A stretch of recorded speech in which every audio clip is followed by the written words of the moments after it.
लाडक्या बहिणींसाठी आता नवे नियम, आयकर विभागाचीही असणार नजर, अपात्र लाभार्थ्यांच्या संख्येत आणखी वाढ होणार. 5 लाखांपेक्षा जास्त अपात्र लाडक्या बहिणींना वगळण्यात आले आहे. बोगस लाभार्थी वगळण्याचे काम सुरूच असून आता यासाठी नवीन नियम करण्यात आले आहेत. यासाठी आयकर खात्याकडील नोंदी तपासल्या जाणार आहेत.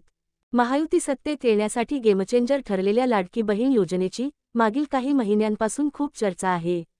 या योजनेमुळे राज्याच्या तिजोरीवर बोझा वाढला असून सरकारी खर्चात 30% कपात करण्याचा निर्णय वित्त विभागाने घेतला आहे. तसेच 5 लाखांपेक्षा जास्त अपात्र लाडक्या बहिणींना वगळण्यात आले आहे. बोगस लाभार्थी वगळण्याचे काम सुरूच असून आता यासाठी नवीन नियम करण्यात आले आहेत. यासाठी आयकर खात्याकडील नोंदी तपासल्या जाणार आहेत. ज्या लाडक्या बहिणींच्या कुटुंबात 4 चाकी वाहन असेल अशा लाभार्थी बहिणींनी पडताळणी घरोघरी जाऊन केली जात आहे. तर आता या योजनेत काही सुधारणा करण्याचा निर्णय मंत्रिमंडळ बैठकीत घेण्यात आल्याची माहिती मिळत आहे. छाननी प्रक्रियेमुळे अपात्र लाडकी बहीणचे 10 ते 15 लाखांच्या घरात जाण्याची शक्यता खुद्द मुख्यमंत्र्यांनी सकाळ मीडिया ग्रुपच्या कार्यक्रमात व्यक्त केली आहे. मुख्यमंत्री देवेंद्र फडणवीस म्हणाले की लाडकी बहीण योजनेमुळे सरकारी खर्चाला 30% कात्री लावण्यात आली आहे. अनेक योजना बंद करण्यात येणार असल्याची चर्चा आहे.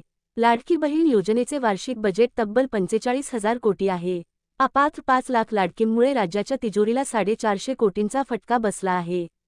आता पुन्हा तिजोरीवर भार पडू नये यासाठी राज्य सरकारने थेट आयकर विभागाची मदत घेण्याचा निर्णय घेतला आहे. यामुळे अपात्र लाडक्या बहिणींची संख्या वाढण्याची शक्यता आहे. अशाच नवनवीन माहितीसाठी